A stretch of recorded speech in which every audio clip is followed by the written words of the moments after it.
to take the heat register. We're going to take this guy here. We're going to take this heat register. We're actually going to put it inside the wall. The reason why is because when you step out of the shower, bam, it's right there, you know? So when you come out of the tub or the shower, heat register is right there.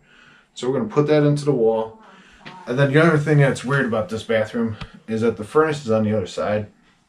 The volume of pressure that comes this way on that vent is amazing. So what we're going to do, this side here is the kitchen.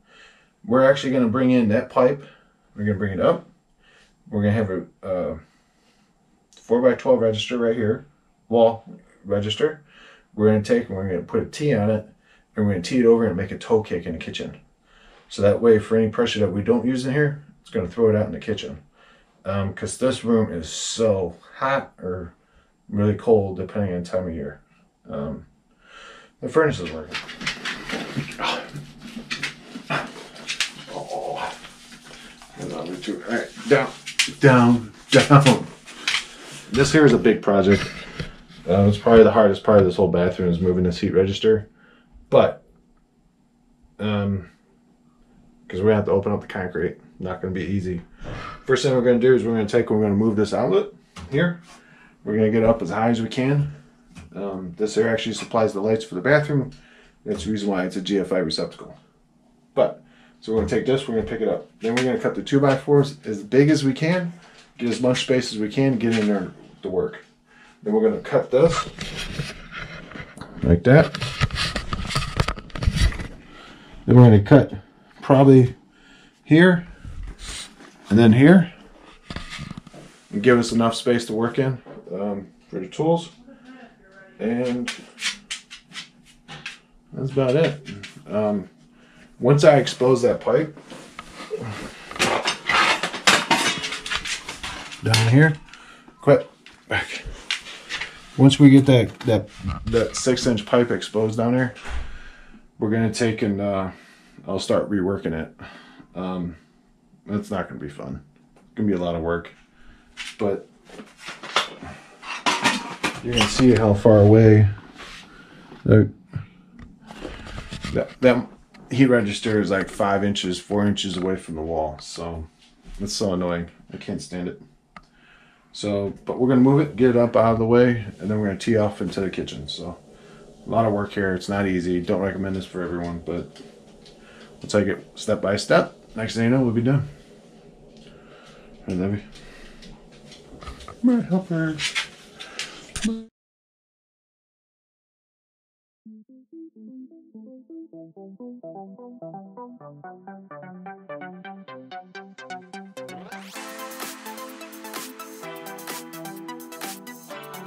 Now when I make this cut here, I want to take the bottom of this 2x4 out. But I'm going to cut it as at a wedge. So that way this material that I'm cutting out, it's going to want to pop to me, not away from me. Wedge itself in there. So I'm going to cut it this way. Then on this side I'm going to cut it this way.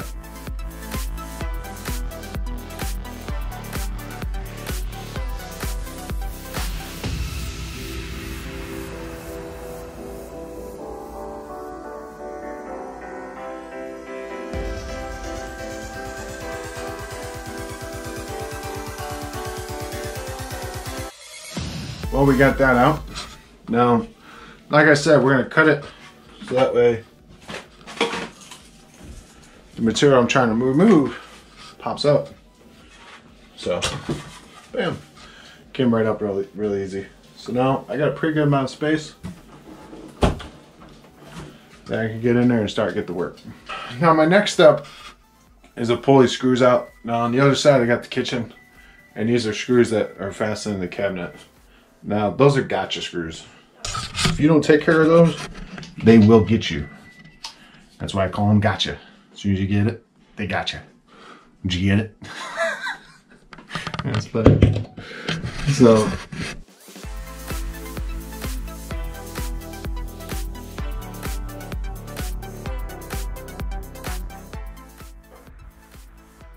now I'm using a 1/2-inch concrete drill bit.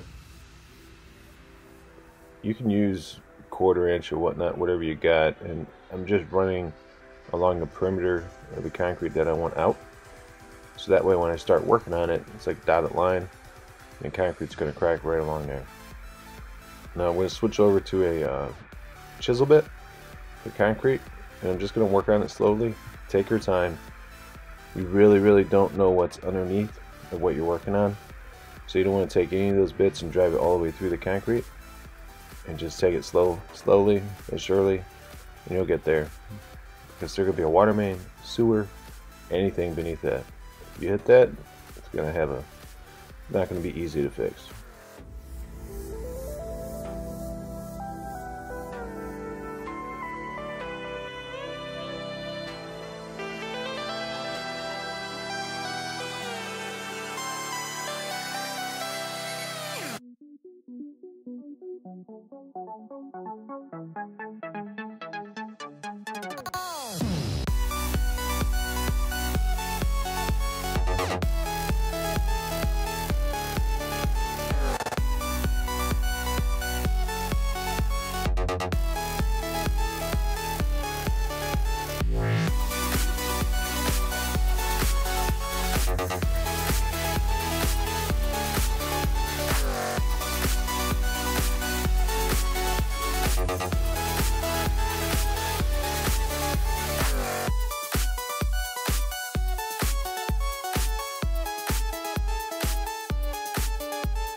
Got the hardest part of it done, and it's just busting out the concrete. You can see there. So now I gotta clean it up. Now I will tell you, before you do something like this, understand how underground plumbing works, water mains, sewers, even underground electric, depending on your layout of your home. So you really gotta know what you're doing before you do something like this. Just, you know, you can hit something. You hit something, you hit a water main. I could hit a water main. But I do know that my water main's coming in from that side. So there was a chance of hitting it, but we're good. Thank God. So now I gotta clean it up, and then we're gonna start piping it.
So here's the hole. Got it all opened up so that way I can get everything going here. This is what we're doing. This here is gonna go in like this, like that. And you can see how the hole works. Now, something I just noticed. Obviously, I live on a slab home. If you notice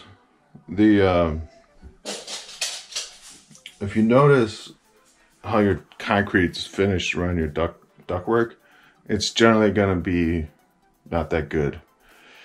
What I'm getting at here is that's a good air leakage spot. So I'm gonna take the camera and throw it down there and try to show you guys what I'm talking about.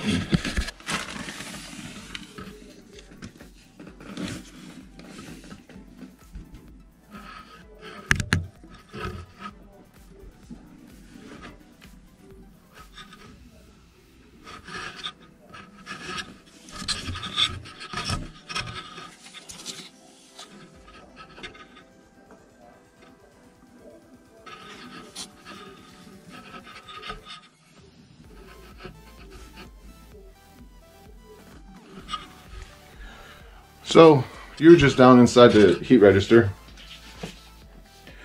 So what I'm getting at is you can see where the junction of the concrete and that boot is not very good. And I suspect it's probably like that around the house. So I'm probably going to take some hydraulic cement and tuck it in all those gaps and make it real smooth. So that way more of the airflow gets into the house and not into the slab.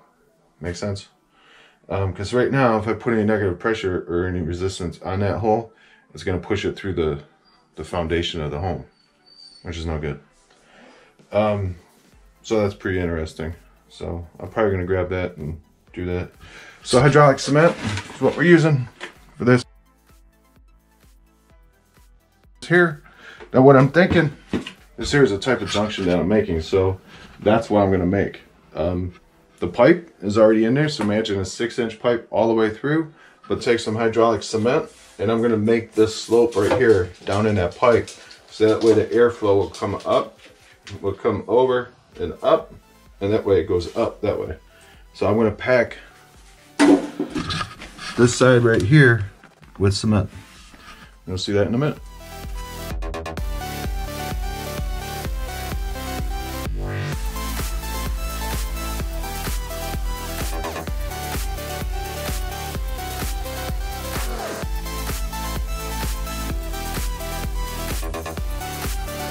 So now we got the hydraulic cement in there. We smeared it around.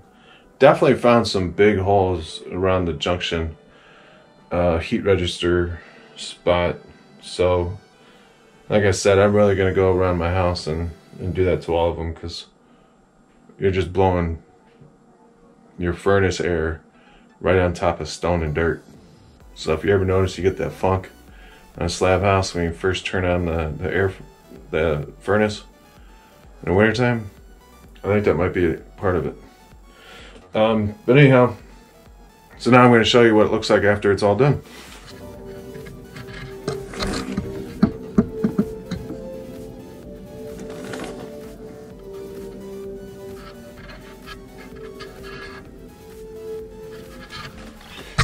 Now we got the hydraulic cement installed. Now I'm going to be playing around with the tin. It's going to take a little finagling to get this done, but we'll get it.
Alright guys, we're making some progress here.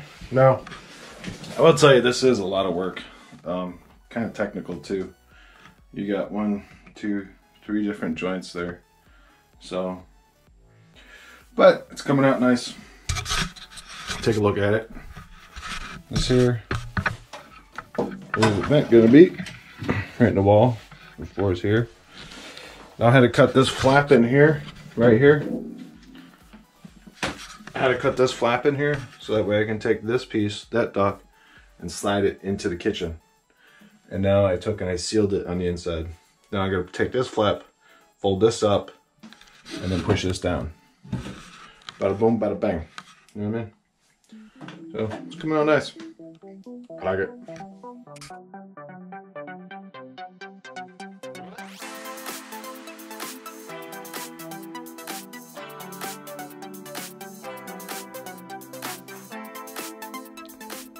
Alright, now I'm meticulously caulking every joint, or applying tape where I can on every joint. Now if you think about it, I got the boot that's sitting on top of the ductwork, so I got that joint. You'll see me reach my finger in there and take care of that. Then I also have the joint that's going to the kitchen, and then also the flaps that I also made, so that way I can slide in all the tin. And that tube of caulk that I'm using is actually for ductwork. Definitely recommend using it. It's a very good product. You can pick it up in the yards, Lowe's, or Home Depot. Definitely recommend doing that. That way I don't lose any air that I'm actually taking and heating or cooling, and losing it out of something that I don't want it to go in. So I know it doesn't seem like much, but you'd be surprised at how much airflow or heat loss that you get if you don't take care of all those little nooks and crannies.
Now I'm using concrete to fill in the patch in the concrete around the ductwork.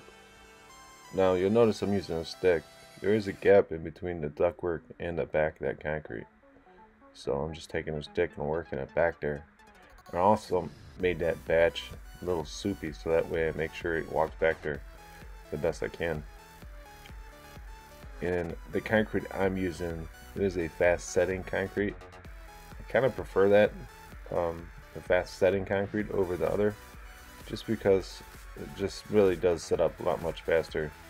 And overall I got a better job because I actually spent time. I let it set for a little bit, came back 10-20 minutes later, put another skim coat on it, and touched it up, and it came out great.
Alright guys, we got the heat register taken care of and the concrete's patched. It looks great.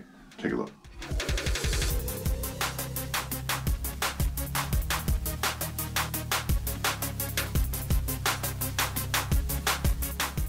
This is what it looks like when you come right out of the shower now. When you step out of the tub, you don't step right on top of the heat register, which makes it real nice. And the balance of the house is a lot better. Now I'm able to throw some of the pressure that was coming into this bathroom throughout the house. Made the kitchen a lot more comfortable. Alright, now I'm going to show you the other side where the toe kick comes out underneath the cabinet into the kitchen. Definitely made the kitchen a lot more comfortable, especially during the winter. And looks great. You can't even see it. I'm going to turn it on and see if I can show you guys the pressure that was coming through that thing.